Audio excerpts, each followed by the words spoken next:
Bonjour à tous, c'est Bob, j'espère que vous allez bien. Aujourd'hui, on va découvrir ensemble les 10 decks que je trouve le plus méta actuellement.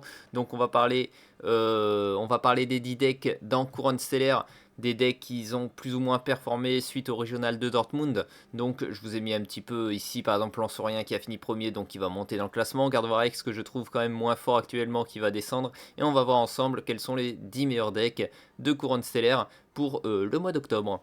Alors, on va commencer en 10e position par Miraidon X. Miraidon X est un excellent choix si vous voulez jouer agressif.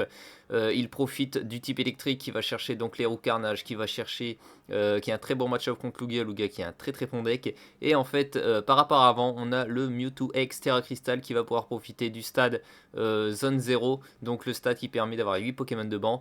De ce fait, notre Raikou va pouvoir taper extrêmement fort. On a aussi l'Académie de Nuit comme stade qui permet de mettre une énergie électrique au-dessus de notre deck et de pouvoir faire générateur électrique et de piocher sur une énergie électrique et avoir plus de chances d'en avoir une deuxième. On a le Raichu pour faire pareil des gros dégâts. On a le Pomme de Fer qui va chercher 2 prizes. À combiner ça avec le Iron Bundle, le Pokémon O, c'est en français, je sais plus, le Hôte de Fer. Ça reste un deck franchement très très fort, très très... Si l'adversaire n'arrive pas à setup correctement et que vous arrivez dès le tour 1 à avoir une superbe main, bah, vous allez rouler dessus. Les pommes de fer vont accélérer la partie et donc je vous conseille vraiment ce deck si vous aimez jouer agressif. En 9e position, nous avons le Gardevoir X qui est descendu, qui avait gagné le précédent régional, mais malheureusement il souffre des Noctinoirs qui sont devenus vraiment très très méta, qui sont extrêmement présents. Les Noctinoirs, ça va chercher Kirlia. On a aussi Dracofeu qui est pas un match-up facile, Dracofeu qui est très fort, qui va one-shot le Gardevoir X puisqu'il a la faiblesse.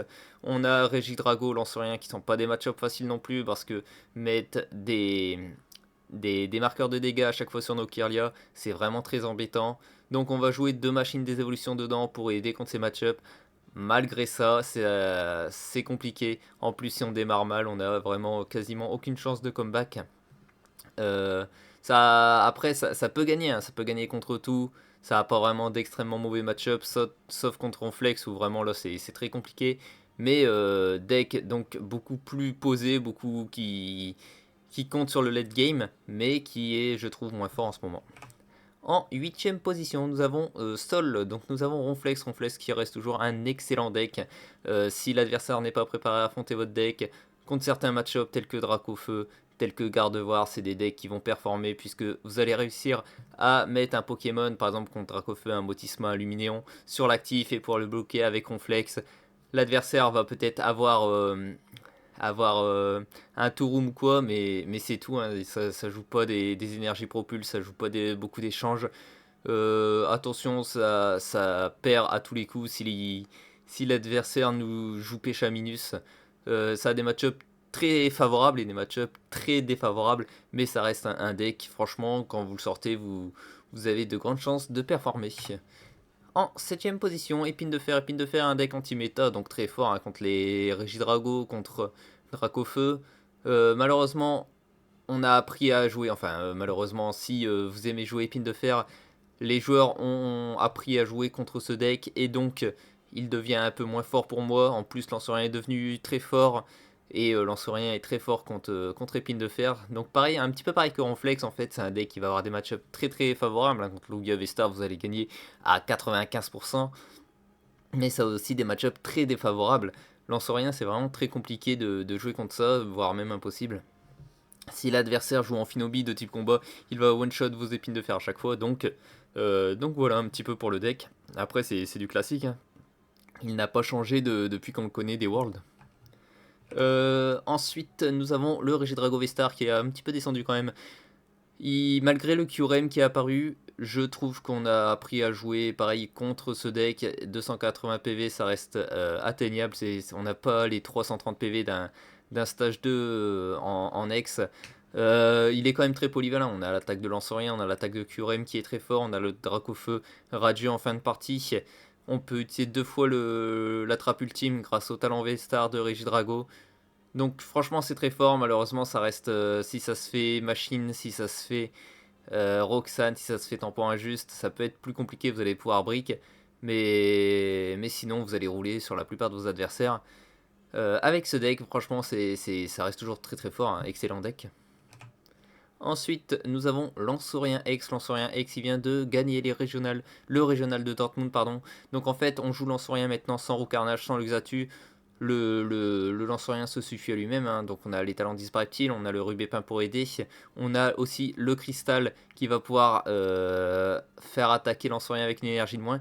Donc en fait, avec ce Lansorien, on a un deck vraiment très agressif. Vous allez vouloir commencer T1, donc réussir à faire Peaufin, à faire Faible Ball, Motisma. Talent Motisma, vous allez avoir une belle main et attaquer dès le tour 2 grâce soit à Rubépin, soit grâce au Cristal. Et attaquer dès le tour 2 avec Lansorien, donc son attaque qui fait 200 placer 6 marqueurs de dégâts. Plus vous allez avoir les Noctunoirs pour aller chercher encore des Pokémon de banc. C'est extrêmement fort, si vous attaquez T2, vous allez rouler sur l'adversaire. C'est un match-up quand même très compliqué, hein. J'ai l'impression que contre Airfoot, c'est vraiment pas facile. On a le Nigirigon pour aider à avoir des papers, pour aider à chercher Roxane ou le Rubépin ou l'ordre du boss. Donc voilà, et le petit Alakazam radieux qui permet de déplacer deux marqueurs de dégâts qui restent extrêmement utiles puisqu'on va placer des marqueurs avec Lansorien et avec le Noctunoir. En quatrième position, on a Lugia Vestar. Lugia Vestar qui reste toujours un énorme deck, un deck ultra présent et qui performe toujours. Donc l'énergie héritage permet d'attaquer avec le pomme de fer. Et ça c'est vraiment très fort. Si vous arrivez à installer votre Lugia Vestar dès le tour 2, le deck va juste dérouler. Et puis voilà, là, vous allez écraser votre adversaire à 90% de chance. Attention, ça va un match-up très compliqué contre Miraidon, contre Épine de Fer, voire quasi impossible contre eux. Mais contre le reste des decks, ici on joue un Chinchidou. On peut en jouer deux, c'est un petit peu à votre guise. Mais on privilégie aussi Serbilin qui va pouvoir prendre toutes les énergies spéciales et faire des gros dégâts en fin de partie. On a aussi le Riku V, pourquoi pas, avec l'énergie électrique. Donc à vous de voir, je vous présente cette decklist. Vous avez plein de decklists de Lugia V-Star qui sont très fortes. Mais celle-là, c'est celle qui a fini deuxième de Dortmund. En troisième position, nous avons Terrapagos Noctunor. Terrapagos qui est donc un nouveau deck, la nouvelle carte de Couronne Stellaire et qui va faire que vous allez infliger 30 dégâts pour chaque Pokémon de banc que vous avez. On combine ça avec la zone 0 qui permet d'avoir 8 Pokémon de banc, avec les frisons, le Motisma Hélice qui permet d'aller chercher des Pokémon à moins de 100 PV de notre deck de type normal. C'est bien, on va aller chercher des Out et des frisons. On joue en plus avec Noctunoir qui va pouvoir aller chercher 2 trainers, les Noctunoirs et Skelenox qui permettent soit au Terrapagos d'aller chercher des Dracofeu, des Lanceuriens, ou d'aller chercher le banc.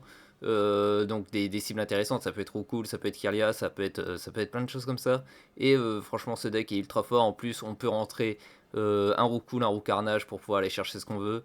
Le deck est ultra dominant. Je crois que c'était le deck avec le deck le plus joué du jour 2, donc le plus populaire du jour 2. Très très fort, c'est un deck en plus nouveau, donc est-ce que ça va continuer de performer, est-ce qu'on va apprendre à jouer contre, c'est ce qu'on verra par la suite, mais Terrapagos Noctunoir c'est un excellent deck. En deuxième position, nous avons Dracofeu X. Dracofeu X, il profite de Briard qui permet d'aller chercher une récompense en plus si l'adversaire a a exactement deux récompenses. Deck classique, on joue 2 Dracofeu ici, pas 3 Dracofeu, on a que un Dracofeu, faut faire attention à ça s'il y en a un dans nos prizes, mais sinon le deck est ultra fort. Le Stamp, donc le tampon injuste, et je vois le tech le plus utilisé, c'est extrêmement fort de pouvoir tampon injuste avec Dracofeu X, bloquer notre adversaire et nous on va dérouler. On joue avec les Noctunoirs, puisqu'on va pouvoir donner une récompense à notre adversaire en sacrifiant un Noctunoir, mettre des dégâts, plus notre Dracofeu va attaquer plus fort, donc on a des super combos à faire avec ça. On joue une désévolution contre les match-up, contre Lanceurien, tout ce qui est stage 2. Donc excellent deck, franchement je vous le conseille si vous aimez bien Dracofeu. Dracofeu est extrêmement fort dans Couronne Stellaire, rien de plus à dire. Et on va voir ensemble le numéro 1. Le numéro 1 c'est Airfoudre Ogerpon. En plus là on a rajouté un Skelenox et Noctunoir, donc c'est vraiment, ces Noctunoirs sont partout. Vous êtes vraiment pas obligé de jouer ça, c'est juste que la personne qui joue Airfood Ogerpon le mieux placé du régional de Dortmund jouait cette decklist comme ça, donc je vous la présente. Mais en fait, la facilité qu'a Airfoudre à faire tomber des Lanceuriens, à faire tomber des Dracofeu, il faut juste 5 énergies sur nos Pokémon et on fait 350 dégâts avec le Ogerpon, c'est extrêmement facile. En plus de ça, on a la Briare qui peut se combiner avec Ogerpon. Donc Ogerpon, je le charge, je fais Briare sur un Dracofeu, je le one-shot, je récupère 3 récompenses. C'est extrêmement fort, ça. Franchement, je vois pas vraiment de mauvais match-up. Ça peut être compliqué, je pense, contre temps passé, puisque on va devoir défausser beaucoup pour juste une récompense. Mais c'est un deck, franchement, que je vois énormément. Allez, voilà, c'était tout pour la vidéo. Moi, je vous dis à la prochaine pour de nouvelles vidéos. C'était Real Bob. Tchuss!